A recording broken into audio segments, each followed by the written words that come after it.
So welcome to DTN True Crime, the Ariel Castro kidnappings. We'll be talking about with your hosts, Adrian, Joseph, and Jay.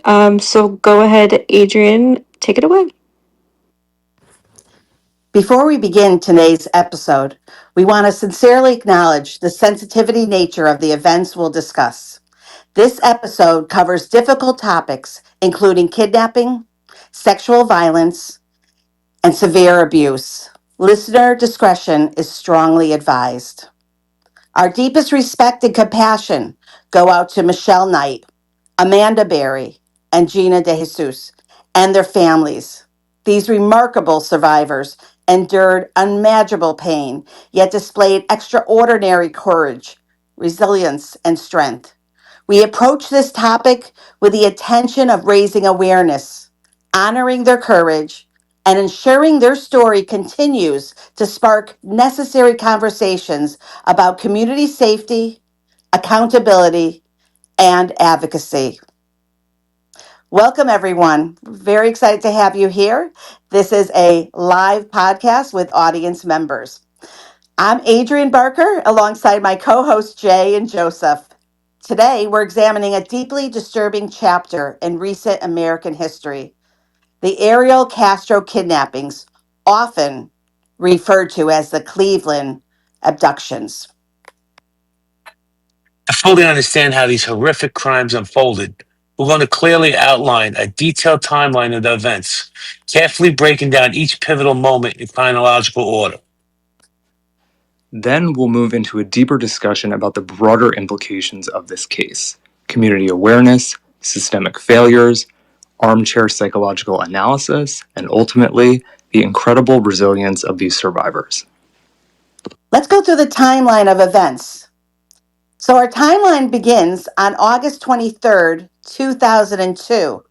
Michelle Knight, 21-year-old Cleveland woman, was trying to reach a custody hearing for her son. Lost and vulnerable, Michelle accepted a ride from Ariel Castro, a local school bus driver she recognized. Tragically, Michelle was never taken home. Castro brought her instead to his residence at 2207 Seymour Avenue, forcibly confining her and making the horrific start of her 11-year captivity. April 21st, 2003, Amanda Berry's abduction. 8 months later, on April 21st, 2003, Amanda Berry, just one day shy of her 17th birthday, disappeared after finishing a shift at Burger King. Ariel Castro approached Amanda, offering her a ride. Familiar with Castro, through his daughter, Amanda accepted his offer. Castro immediately abducted Amanda, imprisoning her alongside Michelle Knight. On April 2nd, 2004, another year later, 14-year-old Gina De Jesus vanished while walking home from middle school. In an unimaginable betrayal of trust, Ariel Castro, the father of Gina's friend, convinced her to accept a ride. Gina soon found herself imprisoned within the same horrific circumstances, alongside Michelle and Amanda. Captivity from 2002 to 2013. For the next decade, Michelle, Amanda, and Gina endured unspeakable conditions. Hidden in plain sight in Castro's Seymour Avenue home, the women were subjected to severe physical, psychological, and sexual abuse. Amanda gave birth in captivity to a daughter, Jocelyn, fathered by Castro himself. And despite enduring constant violence, Amanda, Michelle, and Gina fought bravely each day to survive. May 6, 2013, The Escape. On May 6, 2013, everything changed. Amanda Berry, noticing Castro had mistakenly left an interior door unsecured, bravely pushed through a particular barricaded screen door, desperately screaming for help. Neighbors Charles Ramsey and Angel Cordero rushed to her aid, and Amanda called 911, delivering her now iconic plea. Help me. I'm Amanda Berry. I've been kidnapped and I've been missing for 10 years. And I'm here. I'm free now. Police rescue and Castro's arrest. Police arrived swiftly, immediately rescuing Michelle Knight and Gina De Jesus, still imprisoned inside. Ariel Castro was arrested on site, and the full scope of the tragedy finally became known worldwide. I'm going to play the video right now.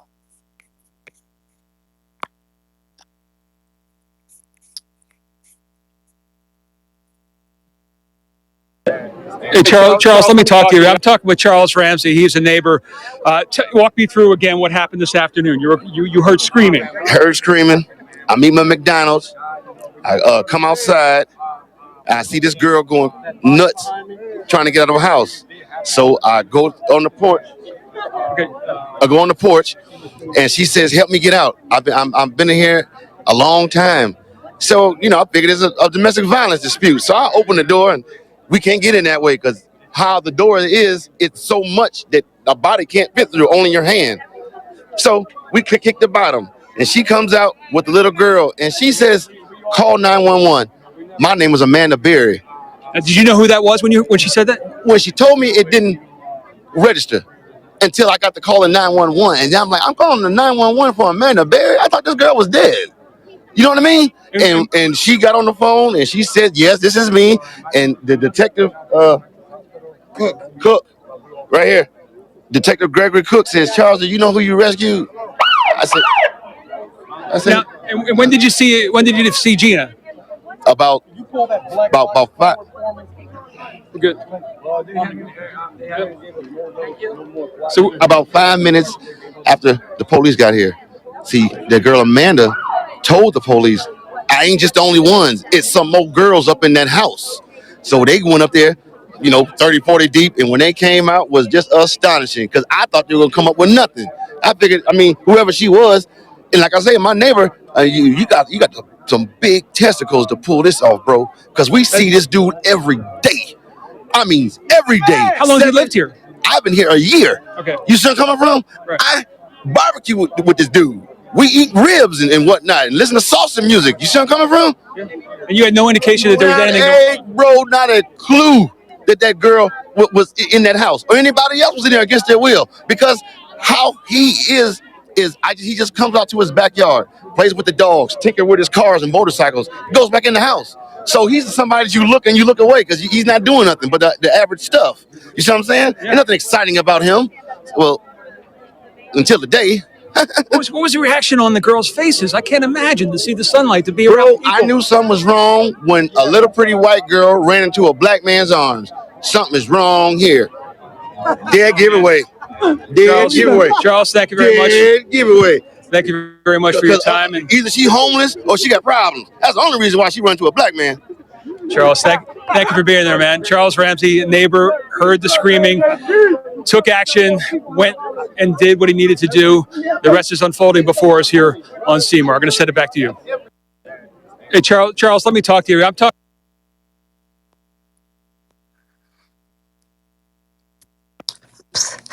We will definitely be discussing that very shortly. Hey, Joseph, you know what? Can you help me just pick up where we were? I think it was, right here. Investigation charges and plea deal, May to July 2013. So during the investigation, authorities uncovered overwhelming evidence inside Castro's home, including chains, diaries detailing the horrific ordeal, and DNA proving that Castro fathered Amanda's daughter. Facing nearly 1,000 criminal charges, including kidnapping, rape, and aggravated murder for forced miscarriages, Castro accepted a plea deal on July 26th, pleading guilty to 937 counts, avoiding the death penalty. Sentencing, August 1st, 2013. On August 1st, 2013, Castro was sentenced to life imprisonment without parole, plus 1,000 years. During sentencing, Castro gave a statement filled with victim blaming, denying responsibility, and claiming addiction issues, deepening the survivor's pain and sparking further outrage. Castro's death, September 3rd, 2013. Barely 1 month into his sentence, on September 3rd, 2013, Castro was found hanging in his prison cell, ruled a suicide. His death evoked mixed reactions, from anger at escaping justice to relief for some. In the decades since the rescue, Michelle, Amanda, and Gina have courageously rebuilt their lives and have become passionate advocates. Michelle Knight, who is now Lily Rose Lee, speaks publicly to empower survivors. Amanda Berry hosted segments spotlighting missing persons on local television. And Gina DeJesus, she co founded the Cleveland Family Center for Missing Children and Adults. Their bravery has become a beacon of hope. Insights from juror and public reaction. Though a formal jury trial didn't occur because of the plea deal, the process of jury selection provided powerful insights. Prospective jurors revealed deep emotional impacts. One potential juror candidly expressed during screening, "It's impossible to be neutral about this case. Every parent's worst nightmare came true right here in Cleveland. He stole their lives and their innocence. It would be impossible for me not to feel emotional." Another prospective juror noted, quote, "Honestly, it's difficult to see this case from any other perspective other than horror and disgust. I admire these women's courage, but I'm not sure I could stay impartial knowing what they endured." End quote. Clearly, Jonathan, I get nothing. I get nothing but fucking. okay, clearly, these reflections from the jury pool represent the intense community feelings and overwhelming public demand for justice. Castro's decision to plea was likely influenced by recognizing this strong public sentiment. So now that we've thoroughly covered this detailed timeline, let's transition into our deeper discussion. We have critical questions that linger about this case. We need to explore how Castro managed to evade suspicion, community and systemic failures, and the psychology of such severe criminal behavior. Precisely, Jay and Joseph. We're also going to discuss the impact of media coverage, the lessons learned in law enforcement practices, and ultimately, we all need to celebrate and reflect upon the strength and resilience of Michelle, Amanda, and Gina.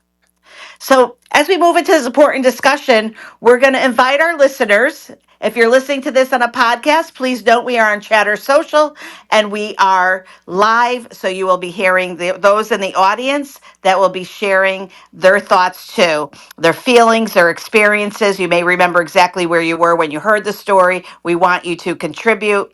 By the way, you will find some information in our show notes. Joseph? Yep, and guys, thank you for joining us, to our wonderful audience. Your voices matter. We want to hear from you. We want to hear your takes on this. This conversation is for all of us as a community. So let's now delve deeper into these complex issues together, determined never to forget, always to learn, and committed to preventing future tragedies like this. Jay, I wanted to bring up something that I thought was important. So I was listening to another show, and I actually didn't realize like his background. So both his parents, in essence, abandoned him. Now, his father's brothers they were entrepreneurial spirits. They were opening up a variety of different businesses. But are you familiar with the story of what happened after he got married and what he did to his wife? Yeah, he had been arrested multiple times for domestic violence, breaking the nose twice. Um, yeah, I am familiar with his background. And Joseph, the abuse reported by the parents, you want to share a little bit of that too so people get a feeling for his background? Yeah, just speaking generally, it seemed that there was very clearly abuse going on. His ex-wife's family definitely made it a point to say that he was abusive to her. Described some really, really horrific situations. So, according to their allegations, the red flags and the signs were there that this was a violent, potentially dangerous person who did not respect women. I saw that in this 2004 letter, he was claiming that when he was 5, he was sexually molested by a neighbor in Puerto Rico. He was born in Puerto Rico and then moved over, I think, when he was 8 or 9 to the Cleveland, Ohio area. And then in the same letter that he wrote, he alleged he was sexually and physically abused throughout his childhood. And he claims his mother, whose name was Lillian, physically abused him with belts, sticks, and an open hand. And he also asserts he was raped by the uncle. And these claims were never really independently verified by the family. What do you think, Jay? I think that's a crutch that a lot of criminals try to use. I think it doesn't work. Also the fact, and I think this is important, he was a school bus driver. He was driving our children around. And he had been written up for making one of a child who had learning disabilities lay on the floor. So the signs were there all along, just people tended to ignore them. Joseph, do you have anything to add to that? Yeah, I think that this individual's credibility is questionable. If those things did happen to him, of course, those are horrible, and that might play into a psychological profile of maybe why someone would behave this way. But there's a lot of people who've been through a lot of horrible things, been through abuse, trauma, and the majority of them do not kidnap women and hold them hostage in their home. So it's not an excuse by any means. And Jay really, was talking about like the mother, the wife too. So he gets married, and then within the first year, all of a sudden he starts to, and this abuse that he's doing, by the way, Jay and Joseph and the group.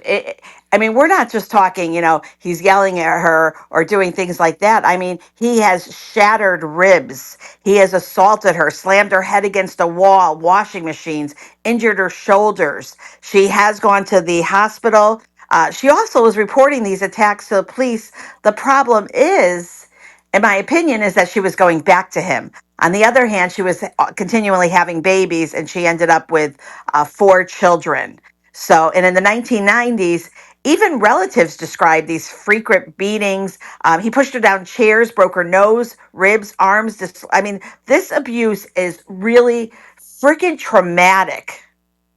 So, Jay, do you think that? So, I know that you were saying that, this is kind of what you say, but where would this impact be in what he did to the 3 girls?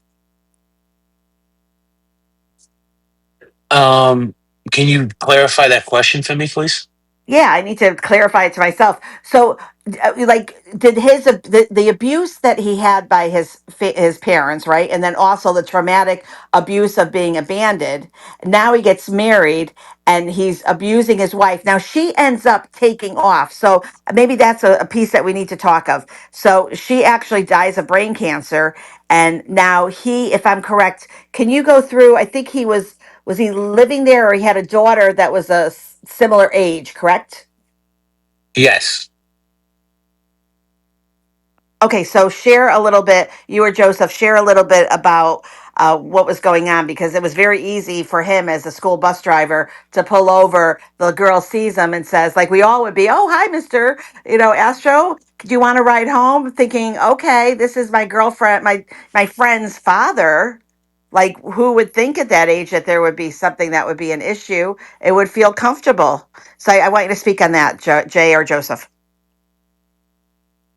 Yeah, so Gina De Jesus, she was abducted April 2004 at the age of 14, and she spent 9 years in captivity. Um, she was, I believe, a friend of his daughter's, which is just, it's so crazy. 2 of the 3 women who were abducted by him were known to him through his daughter. Um, and that is how he was able to establish trust to get them into the house in the first place. So the whole thing is so twisted to begin with, but the fact that he targeted his daughter's friends and abused that trust as an adult figure that they recognize to kidnap them, it's unconscionable. Well, let me also say, out of, I believe he had 4 children. One of them is serving 25 years to life for trying to kill her 11-month-old baby. What?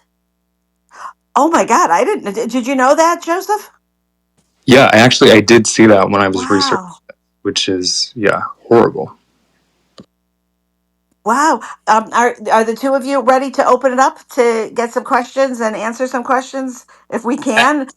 Absolutely. One of the things I'll ask is, does the community believe that criminality is part of somebody's DNA? You know, you had him, and then you had his daughter. Does it get passed along? Back to you, Adrian. Oh my gosh. So I am watching Defending Jacob. I'm not going to say too much because I don't want to mess it up if you watch it, but that is a big part of this Apple TV series. So good call. I can't wait to hear the answers. And Joseph, did you want to see if you want to let's hear your advice or your thoughts, opinion, and then we will open it up to you, our friendly audience. Yeah, we can go ahead and open up to the audience right now. That's fine. All right. So what do you guys think? Give it to us. And we have Kelly, by the way. Thank you, Kelly, for monitoring the chat. If you are not comfortable speaking out and speaking up, that's totally fine. Put it in the chat and Kelly will speak for you. Well, I'll go because I hate dead Good. air. Hey guys, a great job, I must say. I like how you passed the mic around and everyone read a portion. And I remember this. I don't know where I was, but I particularly remember that gentleman's interview, um, and how he was able to help rescue those young ladies. I couldn't believe that there were just so many questions. How? Why weren't they able to get away? Just so much. And it's shocking. I did not know that the young ladies were friends of his daughters. That's weird and creepy. And I have daughters. I'm sure many of you do. And this case definitely was a wake up call. And it's just still shocking. And I didn't know that he committed suicide. I learned that today as well. Just real creepy, scary, concerning. We have to be aware of our surroundings. We have to be aware of where our children are, where they're going, what they're doing. I hate to be what they call that a helicopter parent, but yeah, that's me. In these days and times, uh, I think he took the sucker's way out. But I do have a feeling maybe he was killed. I don't know if anybody thinks that. He should have did his time. He should have went to jail and got just what he gave, because we know what happens to these type of people when it's time to do that bid. So with that, I land. And you know what? Thank you, Divine. So the video, which was crazy to watch and amazing too at the same time. I love the raw and authenticness of it. But when he says, when the guy that helped the savior, when he said, like he's just doing normal things, like how would we even know? What did you think of that? What did you guys think of that video? Yeah, I thought it was, again, no, he said we were, barbecuing together, eating ribs. He seemed to be living a normal life. We would have never known that he had young ladies kidnapped in his home. And that's even more scary. Somebody doing something so outrageous and foul usually gives off a vibe. We all can, read a person's type of aura or something about him to say, hey, something's not right here. So for him to pull that off for 10 years, it's just insane to me. Well, you know Jay, what what it do you makes. think? I was actually thinking. I thought this earlier, and it's just my opinion. Even though vastly different cases, one involved a serial killer, and the other involved Ariel Castro. Is the BTK? He blended into his community. He was a pastor in his church. People would never know that this guy was a serial killer. You know, Jay, like I want to say this, I can't even. I'm like so mad right now that like it was disgusting that he was actually attending the vigils for his victim. I mean, what the f? So he had the audacity to attend these vigils and these community events. I mean, yeah. So what? Like that kind of mind. I don't know if there's anything like what could you do? And imagine how angry and how he must have treated them, and why, Jay, why? Like I need to understand what would make someone just want to cause so much harm and have like zero empathy to even have any feelings. Is this because of his childhood? I don't know if it's his childhood. I mean, I believe that some people are just born pure evil, and it might have been some kind of sexual satisfaction. Adrian, the truth is this: hurt people hurt people. So if his childhood had anything to do with it, he's hurt. He's damaged. Um, but I also believe people have common sense. He knew he was wrong. One of the things that surprised me about this story is that he he stopped at three. Right? People like this usually don't stop. He gets tired of the three he has, and he goes and kidnaps another girl. So for me, it's kind of surprising he stopped at three. But then again, I mean, how did the neighbors not recognize what was going on? I mean, doesn't it look a little strange if you guys are walking down your block, you see an entire house is boarded up, all the windows are boarded up, but you'll go have a barbecue with this guy? It's a little peculiar to me. Yeah, Jay, it's very peculiar, and especially when you look at pictures of the home. It was one of those streets where the houses are very, very close together. So it's maybe 2 or 3 meters from the left side of his house to the right side of the neighbor's house. So you're right on top of each other. So it's even crazier when you consider that. Can I say something really quick? Of course Of you can, course, go Truth. ahead. So I'm actually from Cleveland, and most of our houses are pretty close, with the exception to like abandoned homes, things like that. But the neighborhood I'm from, I actually grew up and was there at the time around the corner from another killer, a serial killer in Cleveland. And it was the same type of situation, like, like how it's like, how can so many people live around him and, engage with him and not know? We had the same situation. It's a guy named Anthony Sorrell. He killed 11 women, but we believe it was much more. But they found 11 bodies in his home. They found a skull in his basement, bodies buried in his backyard, buried in the mattress that he was sleeping on, in the wall.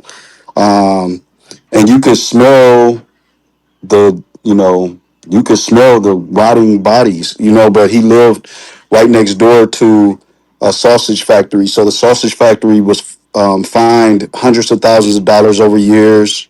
It's just, it's pretty crazy. But yeah, that wasn't the only situation that kind of messed Cleveland up. Both of them did. Well, Truth, may I ask you a question? Yeah. Since this is your area, right? What Yeah. was like the prevailing feeling throughout the city that these girls who were found, they're gonna have their lives back now. But Oh yeah. were people more protective and more aware of their surroundings after these girls were found? Oh yeah, 100%. And obviously everyone was happy that they survived. But yeah, it was everywhere.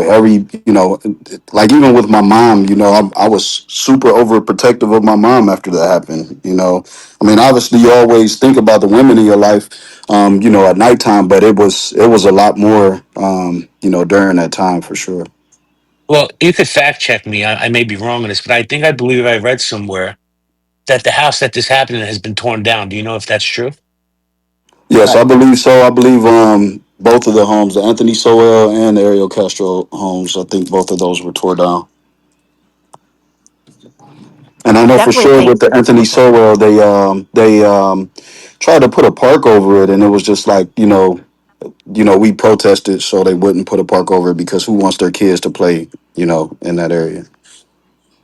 Wow, Joseph and Jay, I'm almost thinking we should do a deep dive on that story. Wow, true. Thank you for bringing that to us.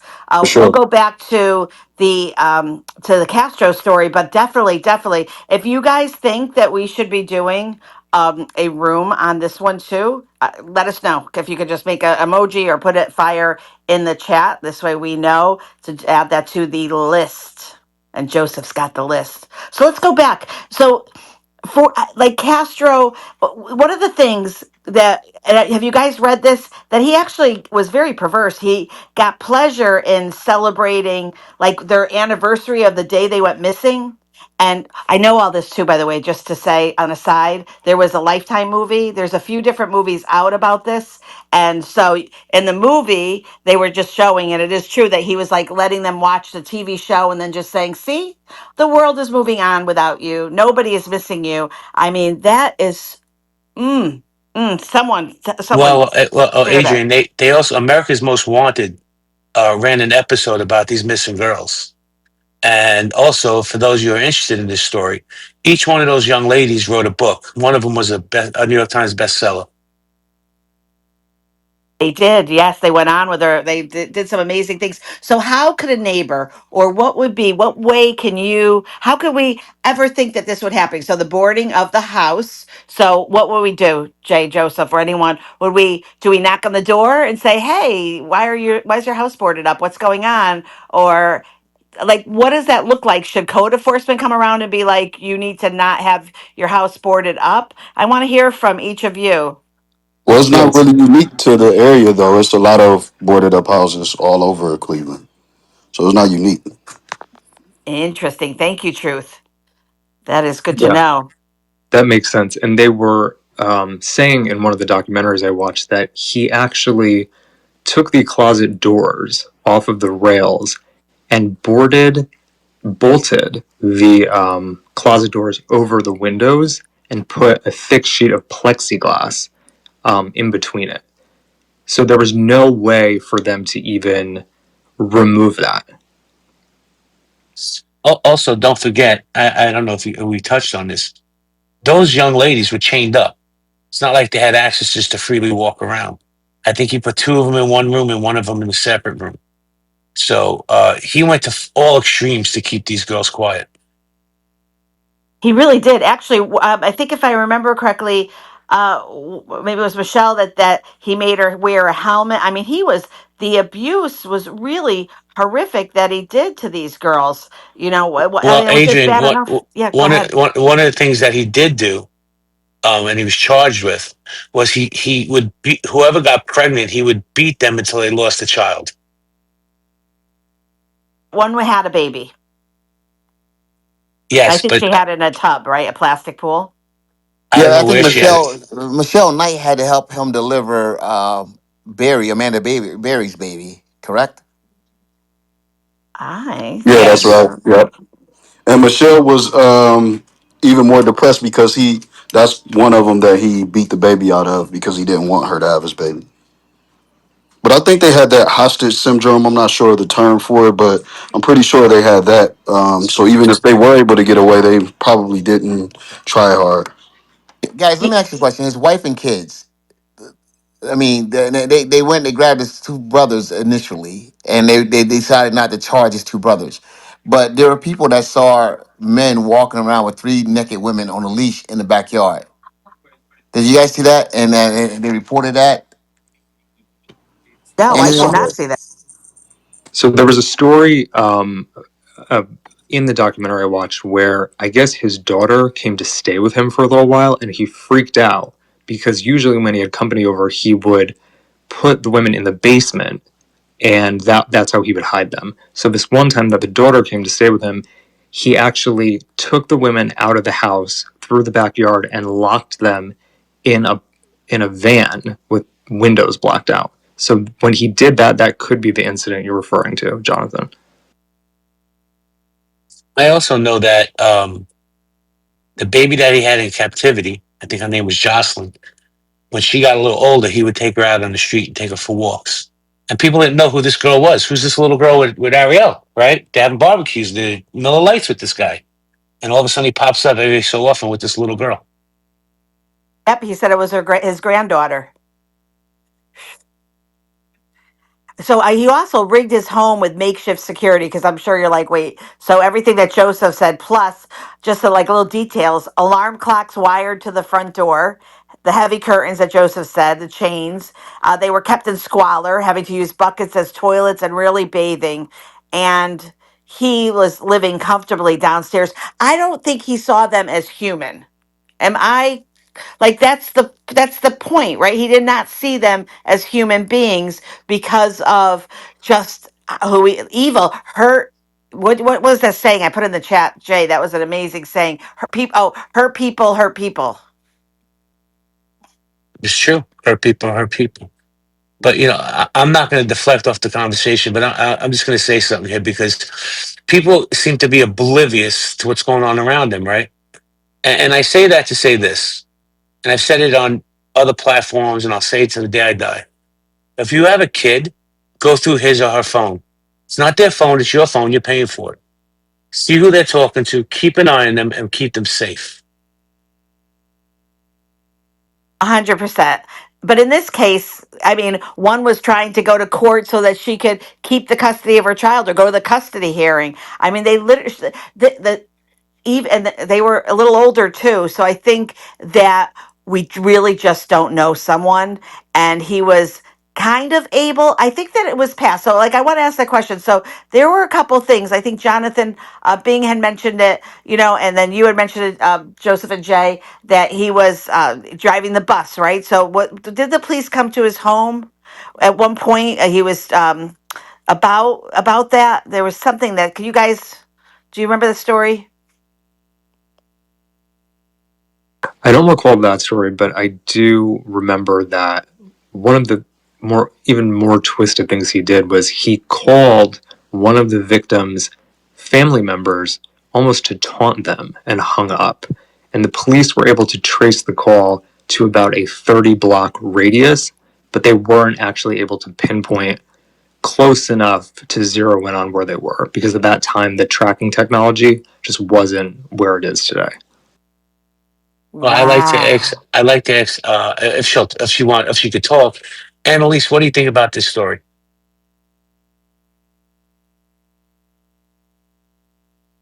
She can't talk. Oh, so thank you, Joseph and Jay. So okay, so let me go back to this because I just found it in 2004. So there were near misses and failed interventions, and that we need to work harder on. So in 2004, the Cleveland police knocked on his door to investigate an unrelated incident. He'd left a child on the school bus after a shift. He wasn't home. Officers left without entering, and had they searched, they might have found Michelle Knight and Amanda Berry already captive. A year later, a sheriff's deputy tried delivering a summons 3 times for a domestic violence case tied to his ex-wife that we were talking about. He never answered, and makes me so mad. No further action was taken. Well, Adrian, What? I had read somewhere that um, he he was in trouble for the domestic violence, and that if he would have been found guilty, he would have gone to prison. But his wife died of brain cancer before that could happen. Holy hell. It's like things were kind of in his favor until the day that they were able to escape.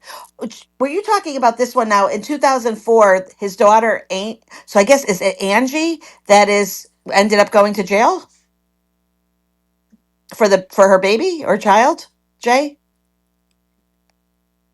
His Sorry, daughter? my app is frozen. I don't remember the young lady's name, but she went to jail for trying to kill her 11-month-old child.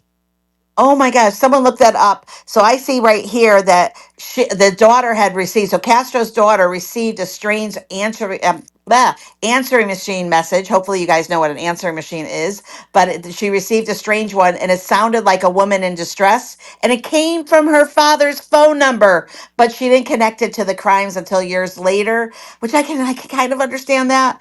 And then Arlene Castro, that's another daughter, and that Arlene was Gina DeJesus' friend, was the last to see Gina before abduction, adding a haunting family tie to the story. Well, Adrian, Awful. I pinned an article in the chat about the daughter. She slashed her 11-month-old baby's throat. There's an article in the chat. Oh, can you share the story? I want to hear that. I don't have time to read it, if you don't mind. You want me to read the article? Yeah, yeah. Highlight it or Sure. skim it over if you don't mind, because that is, I did not know that. Did you guys know that? Let me see. Put a thumbs up if you knew that. Yeah, I didn't know that. That's interesting. I'll read it real quick. A daughter Okay. of Ariel Castro, the primary suspect in the abduction of 3 women found alive this week, is serving 25-year sentence in an Indiana prison for the attempted murder of her baby 6 years ago. Emily Castro was sentenced to 30 years with 5 years suspended. A judge found Castro guilty but mentally ill of cutting her 11-month-old daughter 4 times on the neck in April 2007. An appeal filed in late 2008 was denied by an Indiana court. Legal documents state that on April 4th, 2007, Castro, 19 at the time, was upset that her boyfriend, the baby's father, had moved out of the family's home in Fort Wayne. took the baby into the garage and cut her neck 4 times with a knife. Castro also cut her own neck and wrist. That's it. Okay, so holy hell. So is there a doctor in the house? I want to talk about the warrior gene. And as I was saying, or sometimes they call it the murder gene. And that's all, like, is there a doctor that can talk about this? The term often linked to a genetic basis for violence.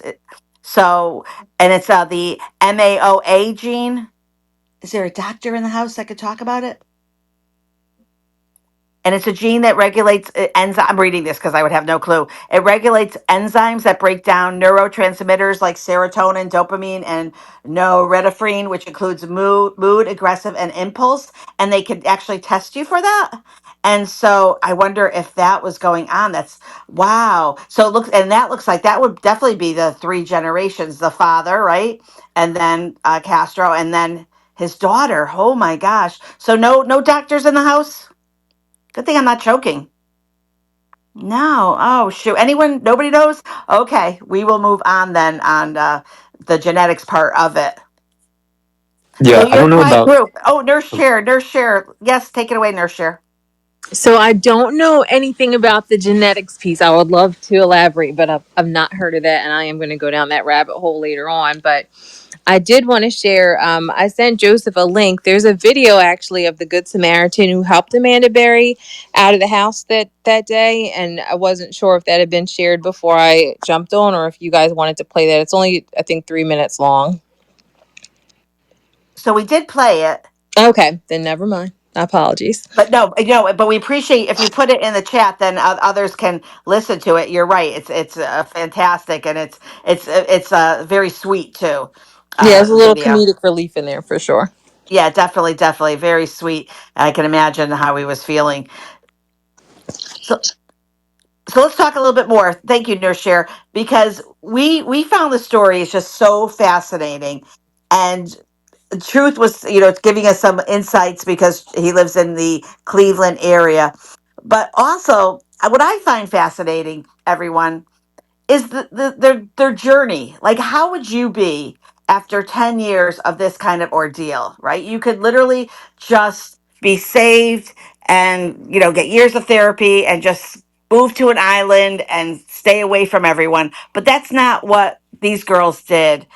Do you all know what they've done so far? I know we kind of casually mentioned it.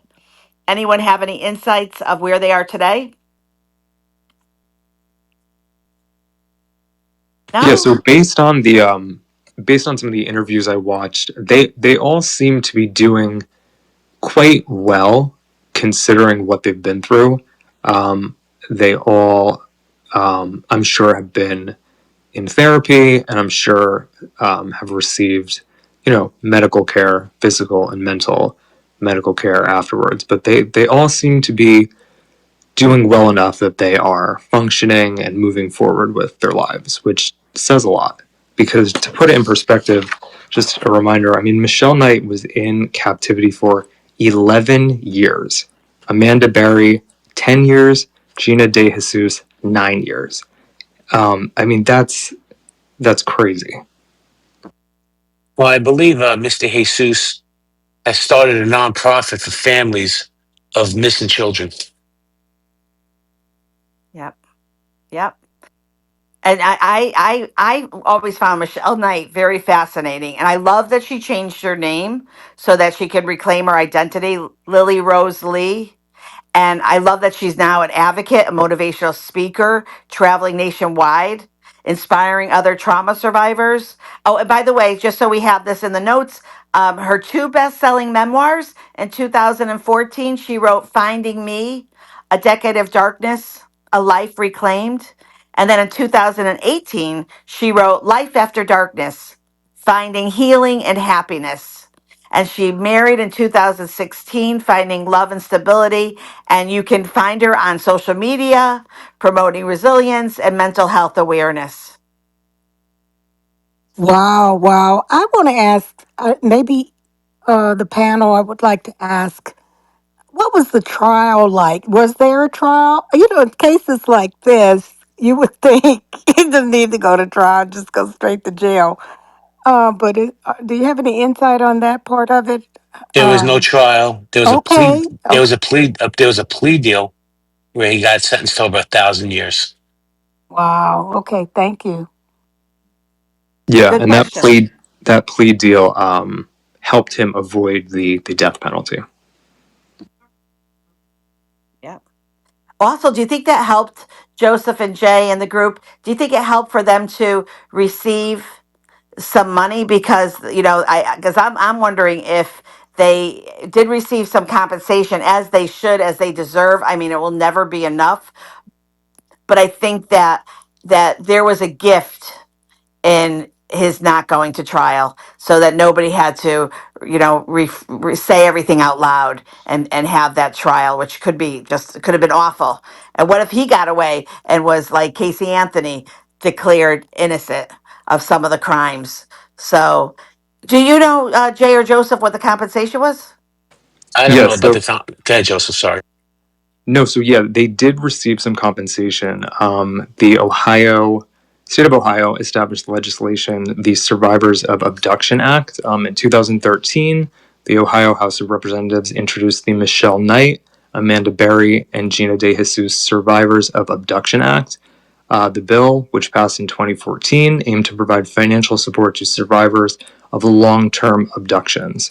It awarded each woman up to $25,000 per year of captivity from the Ohio Court of Claims Crime Victims Fund.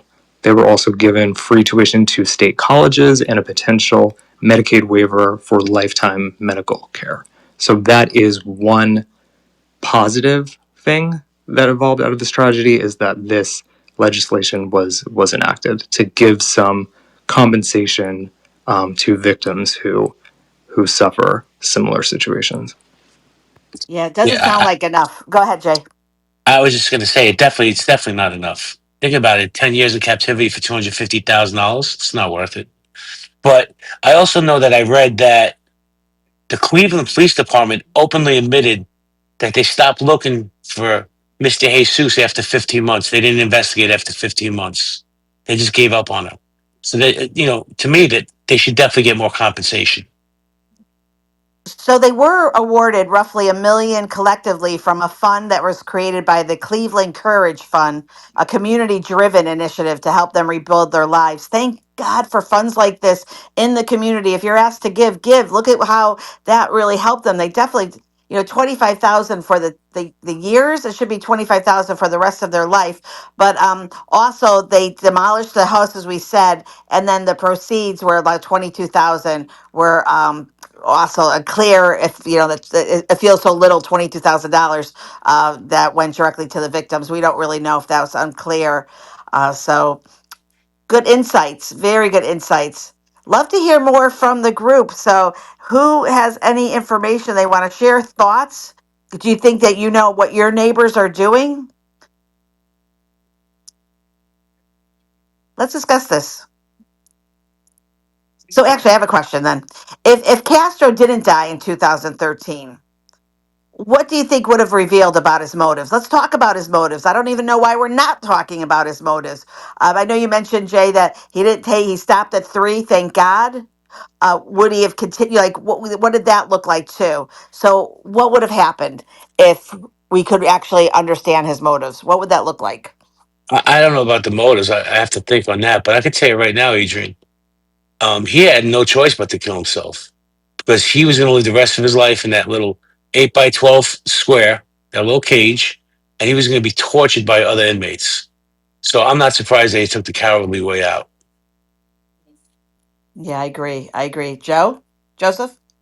Yeah, I just think it's so ironic that he felt totally comfortable keeping these women for about a decade, held hostage in his home being tortured, and he barely made it a month in prison before he killed himself.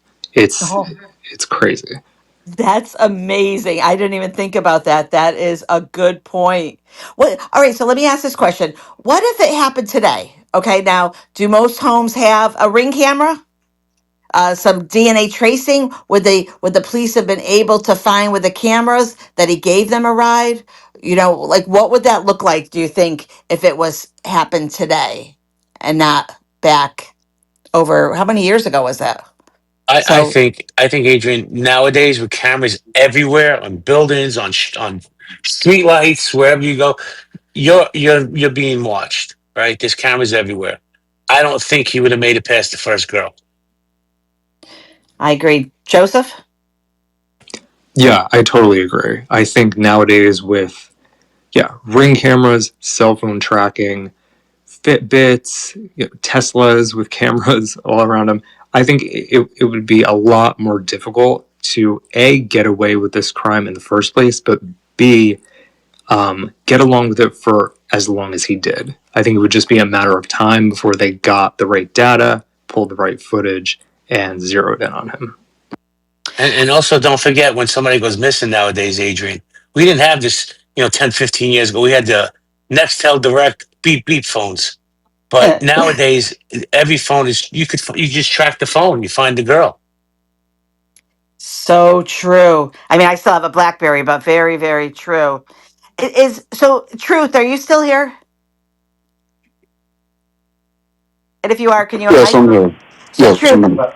so one of the things that we were talking about last night, and you could please go back and watch the first episode of Hmm. True Crimes Beyond the Verdict with Casey Anthony, and that was released yesterday, March 22nd. So we encourage you to go back and listen to the deep dive of that podcast.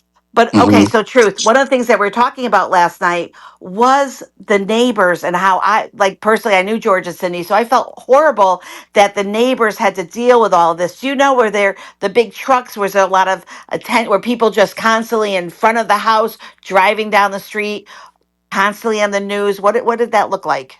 Do you mean like afterwards? Yeah, I'm thinking. Well, yeah, Oh because I yeah. mean, before you had already said. I think that you. Why don't you repeat what you said in the news when the girls were missing? What do you remember about that? And then we'll go when they were found, if you don't mind. Well, basically, when they were missing, it was just, kind of the same case, but the only difference was it was a lot of like friends, family, people in the neighborhood, just always constantly talking about it. But it wasn't really, a big difference. But I think afterwards, it was just always people around the house. Always people, news cameras driving by. What do you call it? Like documentary, like folks coming to filming documentaries all the time. Stuff like that. Thank you, Truth. Oh, I Mhm. want to take it to Coach Kelly. Coach Kelly, any information in the chat? Anything that someone wants to bring up? We just had one question from Donna. She just wanted clarification on the child that the daughter tried to murder, if that was the daughter and the boyfriend, or if that actually belonged to the father here. Jay? I know I Jay put believe the it. article. Go ahead. Yeah, I believe it was the boyfriend and daughter's child. All right, thank you. Thank you, Kelly. I did have a follow up. Was she aware of the abducted people in her house, or she grew up alongside them? I didn't know he had children. That's what's confusing. That's Yeah, a so great Donna, question. so two of the three women that he abducted were friendly with his daughter. And that's why they even got in the car with him in the first place. So he used his daughter's connection to two of these girls to gain their trust and abduct them. Does anybody know if she was aware that her alleged friends were in her basement? And she just went on as if she didn't know, or like, I don't I don't think there was any indication that she knew or that anyone else knew. This seemed like a situation where everyone was shocked when they found out. Wait, Joseph, didn't you say that when the daughter came over, where did he put them? Did he chain them and were they in Yeah, the house or outside the house? they were outside of the house in a van. Typically, when he had company over, he would move all three of the women to the basement and lock them down there, and that's how he avoided detection.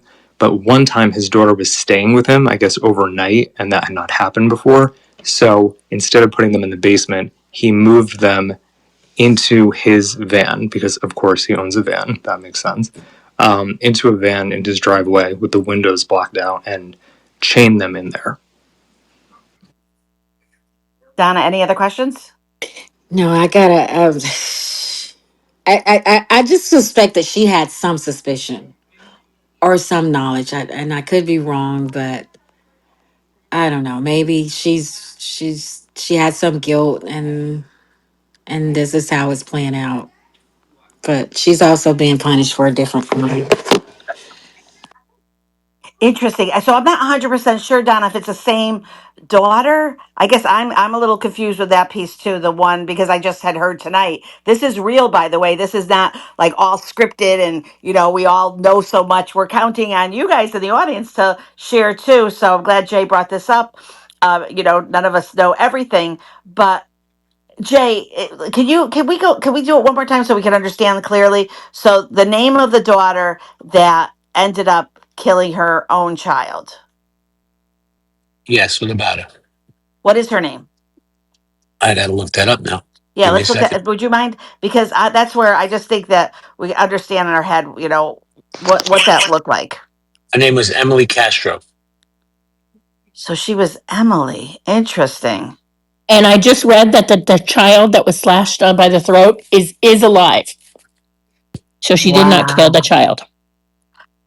I was Wow. thinking about something you said earlier, Adrian. Like, the mindset, right? Um,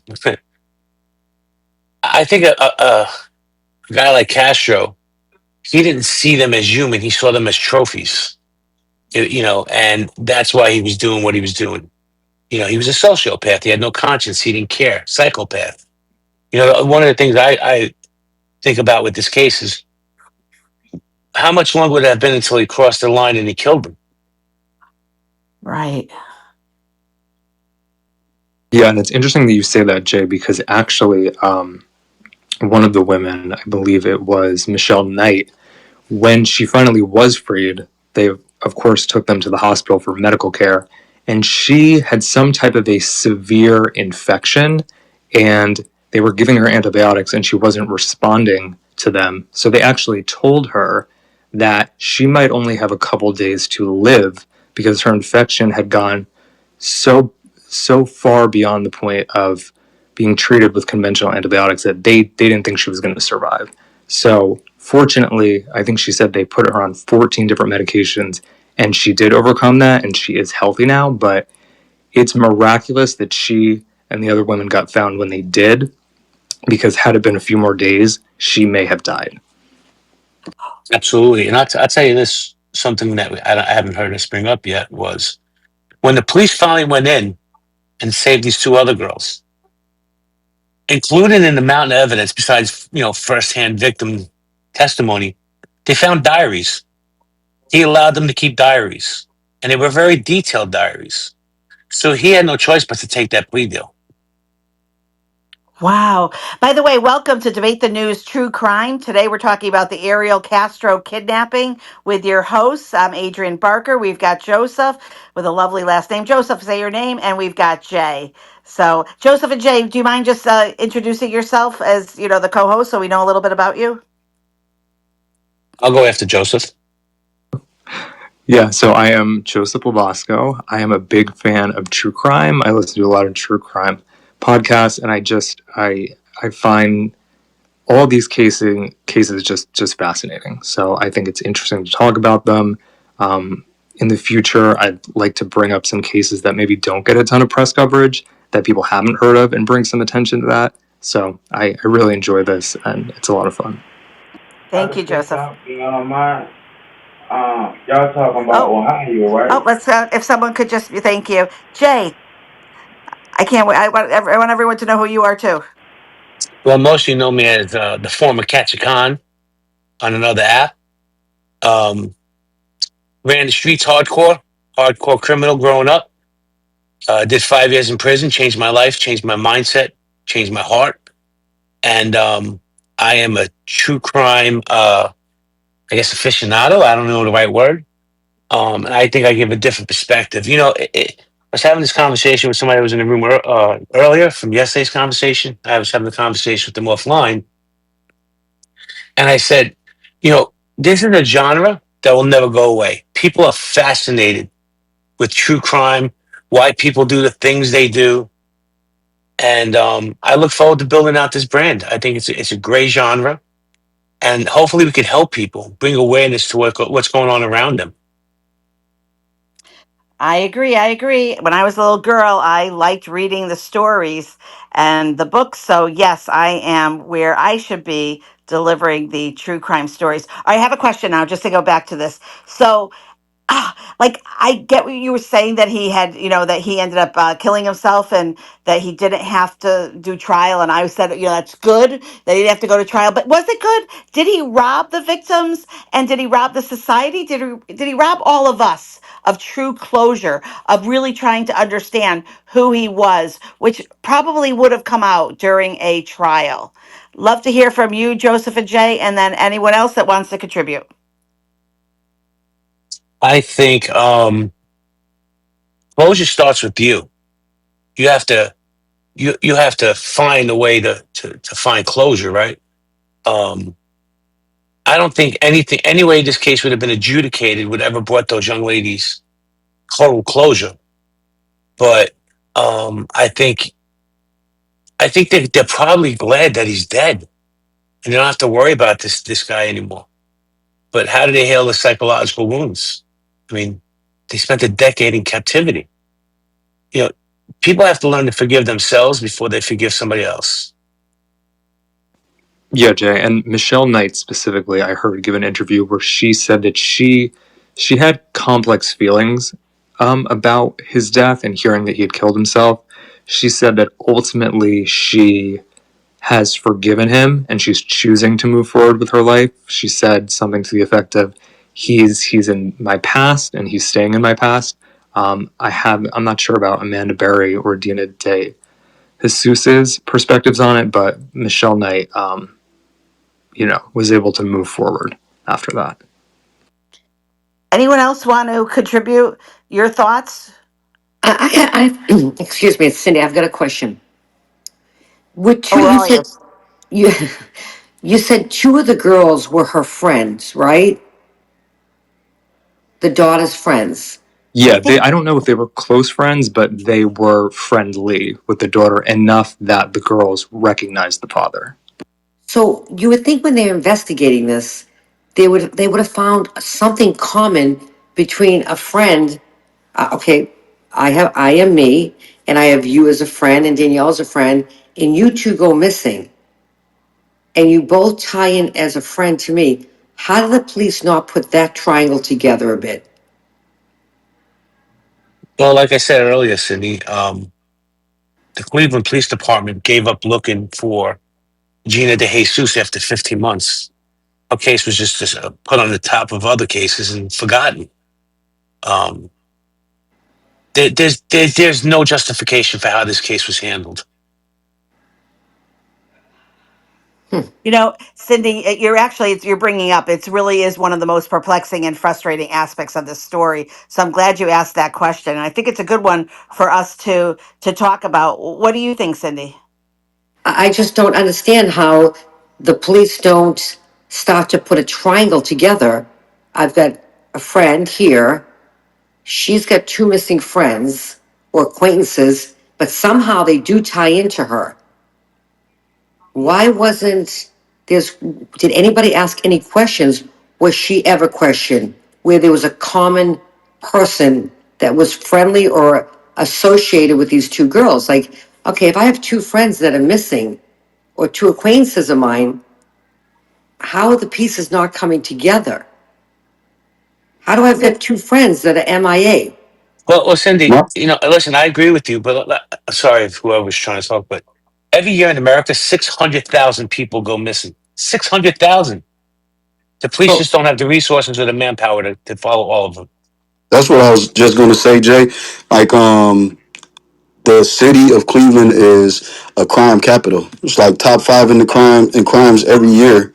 So it's just, I mean, I think that I'm not going to say that they didn't care, but it's so many missing women, so many missing children. I mean, there's plenty of missing children right now in Cleveland, and it's just, I mean, a case like I think Jay said it, but it just stacks on top of one on top of another, and then after a certain amount of time, they just don't revisit it. Thank you, Truth. You know, the crazy thing is this wasn't a case of a mastermind operating in complete isolation like it happened in this populated neighborhood. There were documented interactions that like screen red flags. So if we really look at it, I mean, definitely, you know, it's law enforcement failed at the end of the day. But we could take a look at this. Like there were specific missed opportunities. We kind of had talked about it, but before the abductions began, so in 2000, the common law wife, her Grimilda, you remember that name? Grimilda, they called her Nilda Figaro. She called police in December of 2000 after he assaulted their daughter Emily. During a custody dispute. And she had already fled with the kids in 1996 due to years of abuse. And this incident did lead to a temporary restraining order, but no charges were filed and the case was dropped. So that was totally a pattern of violence and control, which could have flagged Castro as a risk. You know, thank you, Truth, for bringing up what you're saying because it helps me to at least understand. Okay, so in essence, maybe they're overwhelmed. What, like, was there an issue with funding of the police back then? Was it that they didn't have enough police? What was happening, if you don't mind, Truth? I'm I'm not really sure or familiar with the funding aspect, but I know that just the oversight in the immediate government, you know, the mayor, it was just terrible. It was just all around bad. So I'm not really sure if they had funding or proper funding for that matter, but I just know that our city is just, well, I mean, I no longer live there, but it's just rigged with crime. There's so much crime all through the city. Well, let me just say something real quick. Guys, this is Debate the News True Crime, the Ariel Castro kidnappings. There's almost 100 people in here. And why don't you guys join in the conversation? Obviously, you love true crime. If you have any questions, just jump up. Let's go. Let's have the conversation. Coach Kelly. Yes, we've got a couple more questions from Donna in the chat here. And she, maybe we could do a little bit of a recap about the information about Ariel and his upbringing, because what she's asking is, what do we know about his upbringing? Was he born in America? Do we know anything about his parents? And she was also asking, was the assault on his daughter physical or sexual? Oh, interesting. Interesting. Oh, we do know some things about him. I could tell you off the top of my head, he was born in Puerto Rico in 1960. And then his parents divorced around the same time when he was a young child. And his mother, Lillian, moved him and his three siblings to the United States. And first they settled in Reading, Pennsylvania, and then they moved to Cleveland, Ohio. If I am correct, his uncles and his father had some businesses, so they had the entrepreneurial spirit. So that's one thing. Jay, Joseph. Well, I know he was a bus driver Hmm. that was on the cusp of being fired because he was charged with assault of his wife, who he broke her nose twice. I think he broke a couple of ribs. But unfortunately, the common law wife passed away from brain cancer, so the case got dismissed. Also, by the way, in the late 1960s, early 70s, when they finally did settle in Cleveland, he lived with his mother and his siblings.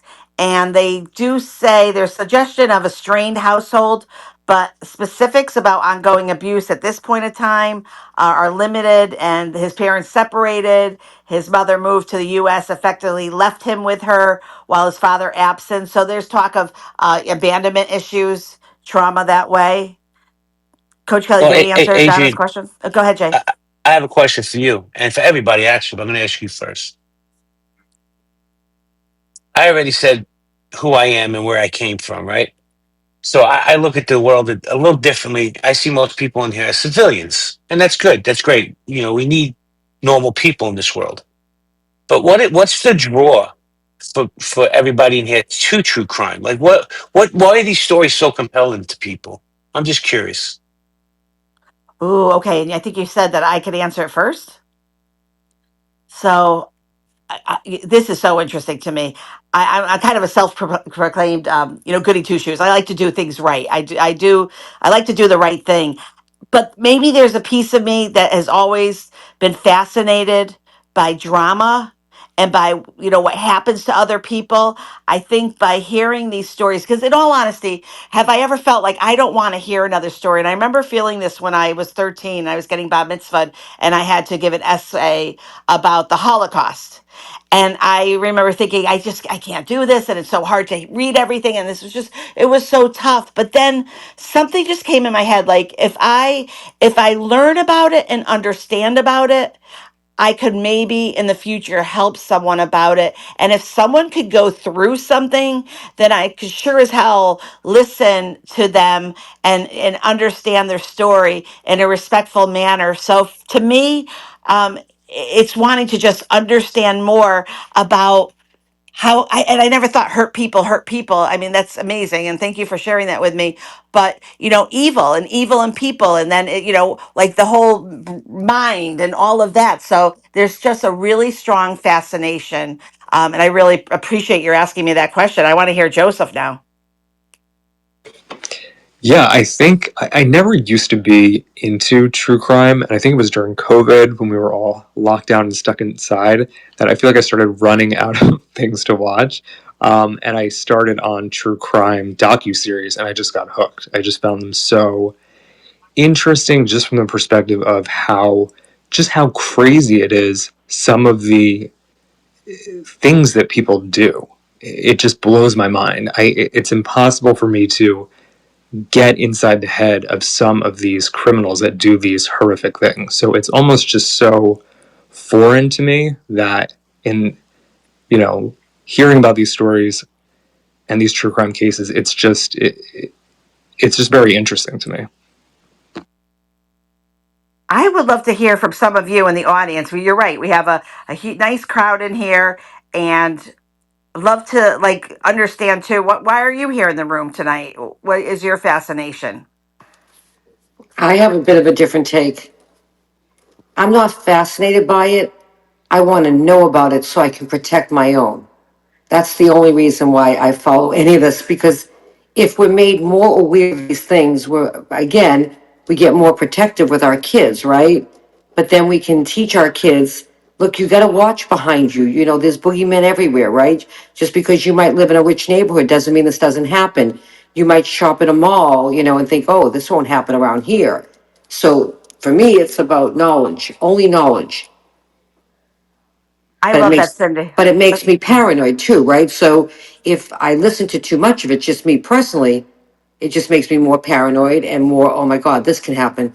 Oh my God, this could happen to one of my kids. Oh my God, this could happen. You know what I mean? So some people can only handle so much of it in their brain. But for me, it's just, I'm not gonna sit here and try to figure out psycho people, because we're never gonna figure them out. I really believe they're just born this way. But then, if there's signs that if you know these things, the other take on it for me is, as I watched all this stuff in my 20s and my 30s and followed all this, it made me more aware of who my kids were hanging out with. Could I pick out the bad kids? Could I pick out the kids that had problems and that could follow through and hurt one of my kids or hurt somebody else? If that makes any sense, maybe it doesn't, but for me, it does. It totally does for me, because actually, in essence, his manipulation was his ability to blend in. So when you mentioned the boogeyman, like I literally, my picture of the boogeyman is like someone, like I don't even want to say what it looks, but scary looking, right? Like someone that I would open up the closet and see the boogeyman.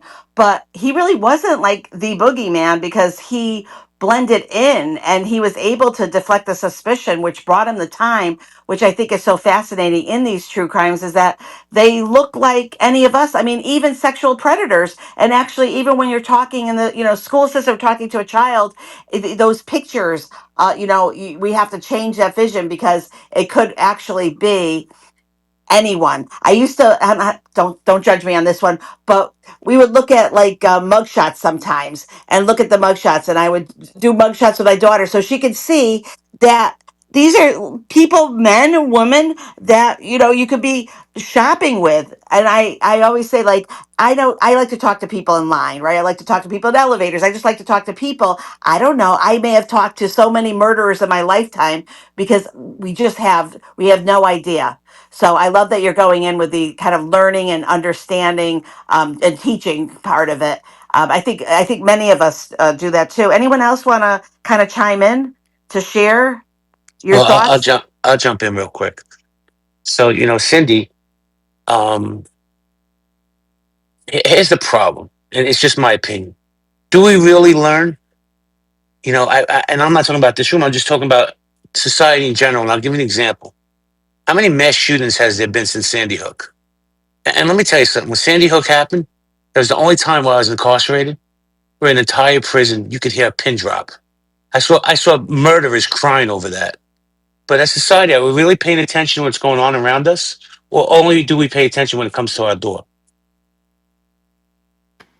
Not me, I pay attention to everything. But again, everybody's born to a different body, right? Like, I know when a creepy person's around me. I know it. I know it. It's just something I feel and I know it, and then I pay attention. So the gut, you got the gut, the instinct. I don't know what it's called. It's a curse and a blessing, but I know it. Like, Got I it. just know it. I don't know how I know these things. I just do. Cindy, I I know happen you. to I agree know with. you've heard. I know you've heard me say this before. Sorry, I know you've heard me say this before, and I'll say it again. Women have a superpower. It's called intuition. Ladies, if your intuition goes off about any subject, please follow it. It'll keep you safe. Good advice, Jay. Nurse share. Yep. So I totally agree with what Cindy said. I'm the same way. Like I can absolutely spot that stuff a mile away, and I'm able to tell. But one of the other things that I saw is that, and I don't know if this was brought up previously, but Ariel Castro was an accuser in a sexual assault case involving his daughters. I don't know if anyone knew about that previously or if that came up earlier in today's discussion. I'm going to assume not because no one's saying anything. Yeah, share what So, you know. so Fernando Colon was accused by Ariel Castro in 2004 of sexually assaulting Ariel's daughter, or daughters, Emily and Arlene. So they were also Fernando Colon's stepdaughters. And Fernando Colon was charged with 28 counts, including rape and kidnapping, and was found guilty of 5 lesser offenses later on. So this was a decade before Ariel Castro was charged with kidnapping, raping, and torturing those women in Cleveland. So, as it turns out, when the first girl disappeared, the police went to this Fernando Colon. And just to make the connection clear, Fernando was the stepdad, and Ariel was the dad. So, like, they had a connection between Ariel's wife or ex-wife, however you want to slice it up. So, so there were shared children. So the case against Fernando Colon raised questions about whether the FBI agent squandered an opportunity to question Castro about the disappearance of the 2 women in the months after their abductions. Because when the FBI went to Colon to ask him if he knew about the girls, he said, "You need to be looking at Castro. He had way more time and availability to do something to those girls."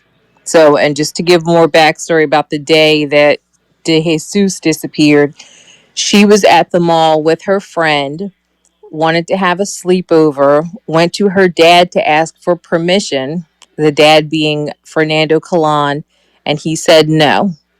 At which point she called her mom, Ariel's wife, and she also said no to the sleepover.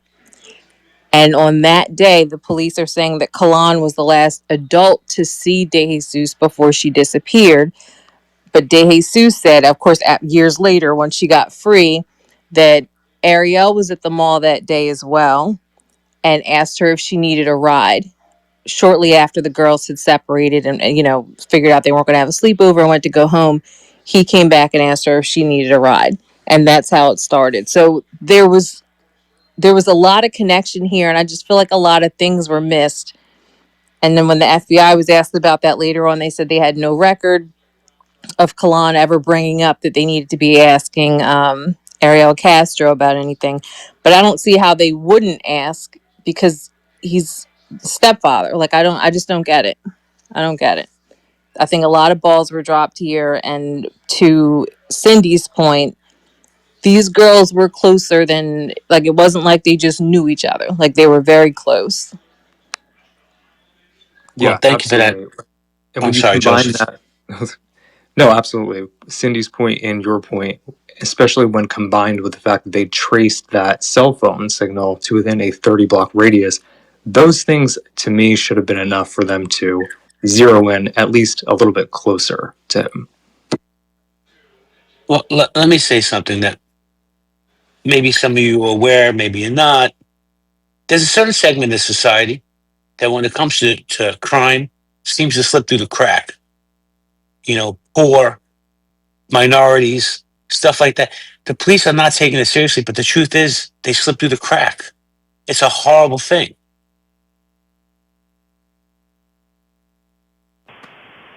Yeah, I think that's true. I mean, but for this, like, I don't feel like everything slipped through the cracks. Like, when the neighbor called and reported to the police that there were three naked women in the backyard with leashes on, being led around, with collars on their necks, crawling around on all fours. It says two things to me. One, the police should have followed up with that, but two, there were two other grown ass men that knew those girls were there that were participating in something. And so I understand that Ariel's in jail, but who were those other two men that were leading around the other girls? These are good points. Yeah, 2004 with Cologne's tip, and then 2005 with Figaro's pleas. The police just ignored him. They could have done a better job of digging into Castro himself. There does feel. Thank you, Nurse Shirt. By the way, that was a really great share, Nurse Share. I really appreciate that. So we want to just see if any. We're going to be winding down soon, so now is your time to actually get your question, share your thoughts about the story. We want to hear from you. Anyone else have anything that they want to share I would or just agree with questions? Cindy. I can only take so much of this. I don't find it as fascinating. I find it as a very sad situation, because so many of the people that do crimes are also, they're not necessarily just born that way. There are a situation of significant abuse and neglect in their childhood, and so it's a troubling situation and complex, and yeah, so definitely intuition. I agree. I don't know if I have as great of an intuition. I think I'm overly trusting of all human. I mean, I'm not silly that way. I mean, I definitely have some aspects of intuition, but I think I tend to be more trusting. Maybe I need to take a lesson from Cindy.